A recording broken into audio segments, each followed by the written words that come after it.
Je me disais aussi, je me suis dit comme une fois, ouais, quand j'étais ado, que je me suis dit si c'était mon métier ou pas. Peut-être, je me suis dit que peut-être ça pouvait être un métier. Je me suis dit finalement, danseur, c'est peut-être pas mal parce que tu trouveras peut-être plus facilement du métier en tant que danseur que comédien. Je me suis peut-être dit ça aussi en me disant, danseur, homme, on sait qu'à moi, partout où j'allais à Reims, j'étais toujours sur le garçon. Ah, c'est ça. Donc, mais oui. Je me disais aussi que j'avais plus mes chances. Ce qui est vrai, c'est vérifié. Quand on fait une audition, par exemple, audition, ils cherchent garçon-fille. Audition pour garçon et audition fille. Audition fille, il y a 500 filles. C'est ça. Et il y en a plein de magnifiques. Garçon, il y en a moins. Ouais, la concurrence je me est disais, moins rude. il y a moins de concurrence. Donc ça, j'avais peut-être conscience de ça aussi quand j'ai compris que c'était un métier. Parce qu'enfant, je ne savais pas que c'était un métier, par exemple. Moi, quand j'étais enfant, avec mes petites copines d'époque, mes petites sœurs, entre guillemets, pas mes sœurs, mais j'ai toujours avec 2 petites jumelles qui étaient un peu mes sœurs, on appelait mes petites sœurs. Nous, on n'avait pas à l'époque, on était fans de Grease. C'est quand Grease est sorti. Donc nous, on allait voir Grease au cinéma, mais il n'y avait pas de vidéo, on ne pouvait pas le voir chez soi, mais on allait le voir au cinéma. Tu l'as vu plusieurs fois? Non, on l'a vu 13 fois. On se passait le disque tout le temps, ma mère était folle. Mais puis on faisait les chorégraphies comme on pouvait chez nous. On faisait les numéros. Exceptionnels, hein. Bah ouais. Bon, alors on essayait au cinéma de mémoriser les trucs. Mais je savais pas quand je voyais ces gens dans Grease qui dansaient, par exemple. Je savais pas que c'est un métier, par exemple. C'est ça. J'étais trop jeune, trop inconscient. J'avais pas la culture pour savoir ce qu'était une comédie musicale. Et que ces gens, ça, c'était pas tout clair dans ma tête. Ouais. Alors que si j'avais su, oui, j'aurais dit, maman, je veux faire ça. Est-ce qu'il y a des écoles? Aujourd'hui, il y a plein d'écoles. Comédie musicale, c'est génial. Nous, à l'époque, c'était qu'on voyait à la télé en série, c'était The Kids from Fame. Ok. Donc là, on commençait, mais j'étais un peu plus vieux, plus ado. Et on voyait en effet que les gamins, les ados, ils étaient à l'école de danse et de chant et de théâtre. Parce que c'était Broadway.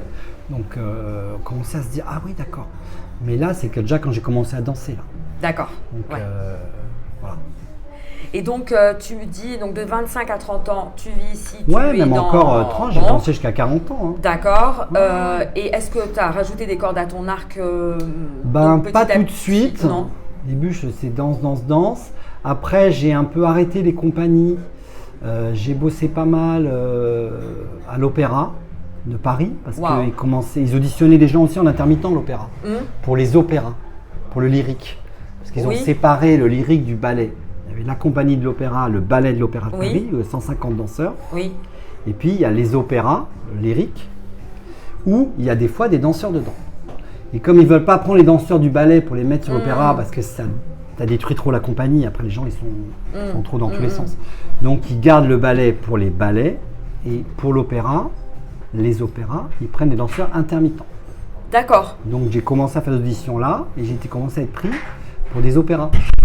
Donc c'était chouette parce que c'est quand même un monde, pareil, c'est quand même un monde quoi, donc c'est quand même magnifique, c'est gros spectacle, grosse maison. C'était ton objectif final ou tu t'étais... Non, pas du tout. Non, c'est pas un objectif, c'était une façon aussi pour moi de rester sur Paris. Parce que c'était pas gagné? De me recentrer sur Paris. Non, de me recentrer. Non, j'habitais toujours à Paris, mais avec les compagnies, on bougeait tout le temps. D'accord. Donc je me suis rendu compte à un moment que j'avais envie de me former aussi. J'avais quand même toujours, je pense, ce désir à moitié inconscient de me former quand même plus en théâtre et en chant, etc. Donc le fait d'être à l'opéra, d'être sur Paris, c'était bien pour moi parce que ça m'a fixé. Et ça, j'ai vachement aimé aussi.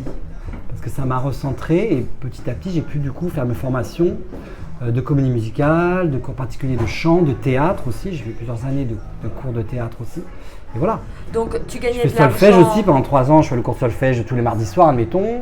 Ah ouais. Le mercredi, j'allais au théâtre, etc. Quand j'avais pas de spectacle, les spectacles, je loupais. J'ai fait les chorales aussi. J'ai fait 3 chorales et tout ça. Donc voilà, tes jours, j'arrêtais pas. Hein. Des jours j'avais la chorale, j'arrêtais pas. Mais c'était bien parce que j'étais... C'était intense quoi. Voilà, puis j'étais là quoi, je m'occupais de moi. J'étais plus juste pour les compagnies, à me donner aux compagnies. Et tu as ressenti l'urgence de te former d'abord dans quel volet? Qu'est-ce qui te manquait vraiment? Le premier c'était le chant. Le chant, ouais. Parce que moi j'ai eu un espèce de mini choc. Je prenais mes cours de danse classique au centre du Marais, pas loin d'ici où on est actuellement.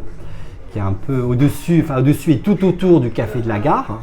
Il y a le Café de la Gare au rez-de-chaussée, mais tout le corps de bâtiment, c'est un gros hôtel particulier Bon, il y a un restaurant au rez-de-chaussée, mais sinon, c'est que des cours de danse, de tout, de claquettes, de jazz, de classique et tout, de chant. Et moi, je prenais les cours classiques là.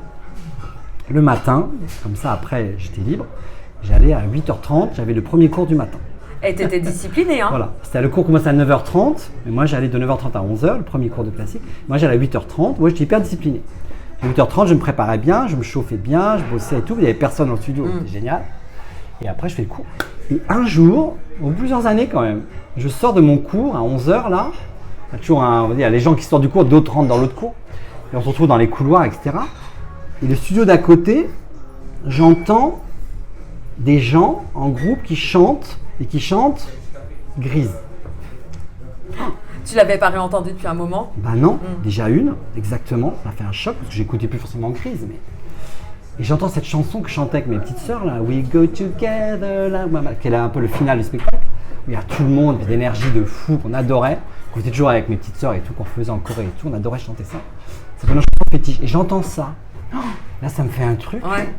Je me dis, mais il y a des gens aujourd'hui là, qui chantent ça. Mais c'est qui, c'est quoi, quelle chance ils ont? Je me dis, mais qu'est-ce qui se passe?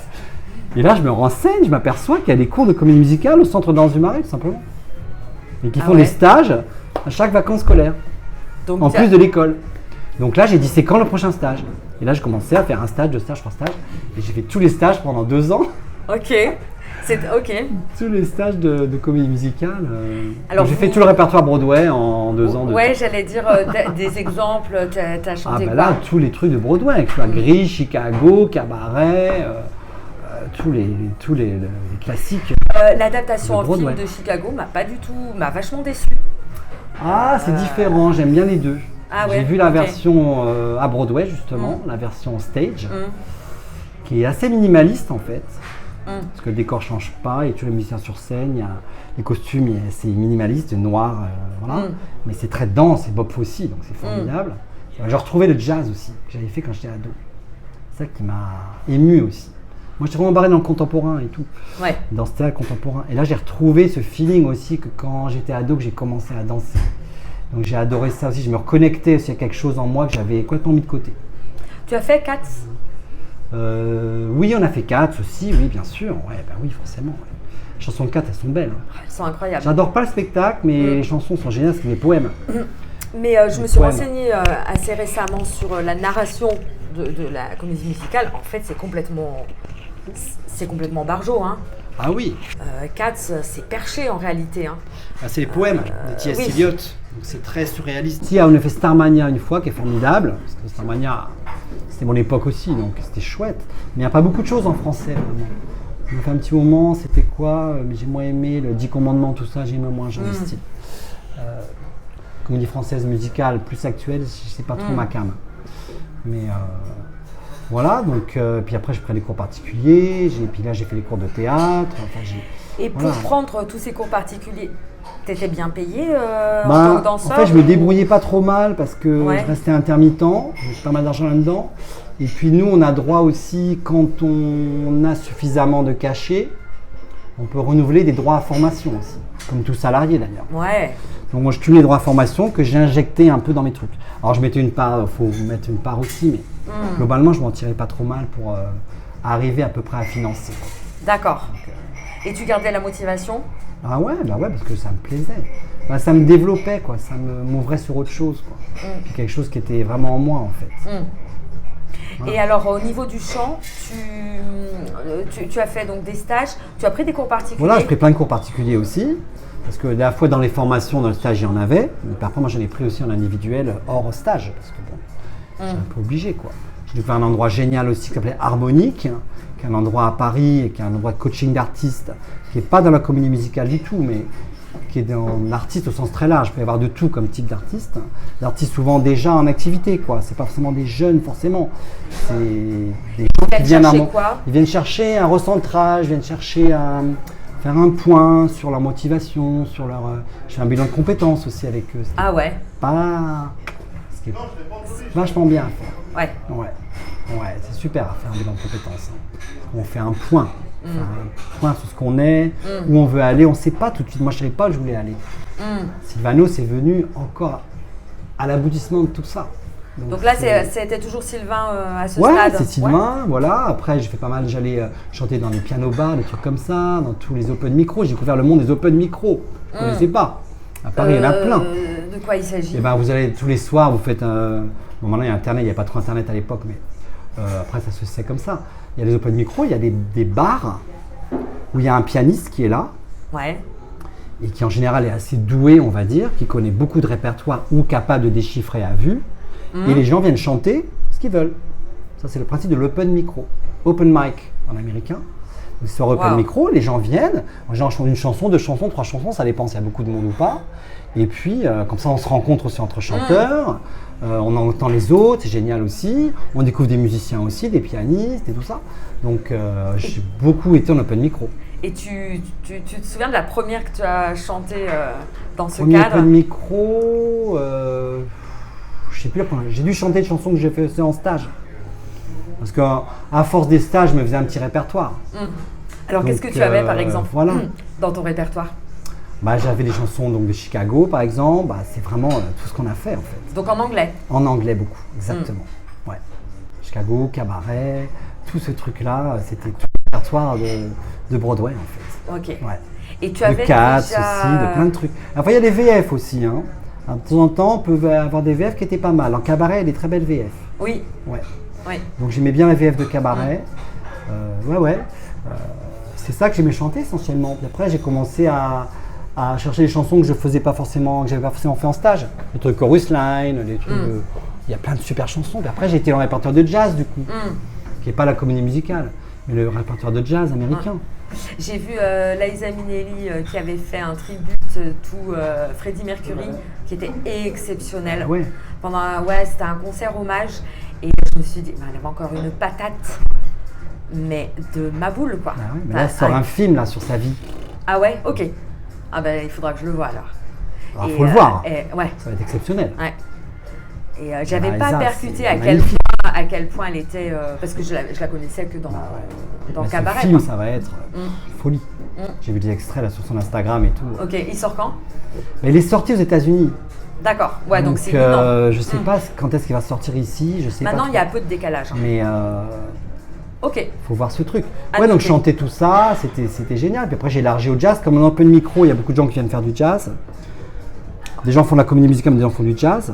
Même des fois, on font de la chanson, on font des brassins. Moi, j'étais voir un peu aussi de ce côté-là, la chanson française et le grand classique. Mais tu t'y connaissais déjà, vu que tu venais pas vraiment. Moi, je ne connaissais que moi, je ne connaissais que la variété, moi. Ou après, je pourrais connaître ce que j'avais écouté de moi-même plus tard, les Barbara, les Brel, tous les classiques, la belle chanson française, on va dire. Ça, voilà, je connaissais ça parce que j'écoutais ça, bien sûr. On ne peut pas passer à côté de Gréco, de tous ces gens. Voilà, des gens que je suis allé voir en concert aussi. Voilà. Bah oui, c'était vieux, mais j'ai quand même vu. Donc c'était génial. Non, j'adorais ça. Donc après, j'ai commencé à chanter des trucs qui n'étaient pas forcément ce que j'avais fait en stage, bien sûr. J'ai commencé à prendre mon autonomie. Mais le déclic, j'ai commencé à traîner il y a une dizaine d'années dans un cabaret qui s'appelait Madame Arthur. Madame Arthur, c'est un vieux cabaret de 1945. C'est le premier cabaret travesti de Paris. Encore ouvert? Oui, encore ouvert. Mais aujourd'hui, il est très moderne. Il est toujours au même endroit. Il est à rue des Martyrs, à Pigalle. Là, à côté du Divan du Monde où avait chanté Yvette Guilbert. Donc là, on boucle la boucle, vraiment. Hein. Et tu dis maintenant, c'est devenu. Ils ont changé la déco, c'est devenu ultra moderne? Ils n'ont pas forcément changé la déco, parce que la déco est restée. Ils ont rénové, mais dans le jus. Donc c'est très bien rénové, c'est très beau. Ils ont aussi intégré, ils ont fait un passage avec le Divan du Monde, qui est une plus grande scène, mais qui reste pas une scène immense, mais plus comme une scène théâtre, entre guillemets. Voilà. Donc ils font les plus gros spectacles sur le divan et les petites scènes de Madame Arthur. Ok. Même si tout est un peu Madame Arthur maintenant, au niveau de la direction artistique. Mais bref, je traîne là-bas parce qu'ils venaient de changer la direction artistique, justement, un peu pour le booster un peu, le rendre plus moderne. Et avec une copine, on commence à traîner là-bas et tout. Et donc je vois un peu les spectacles de travesti, tout ça. Et en fait, j'adore. Et ça m'a C'est une découverte.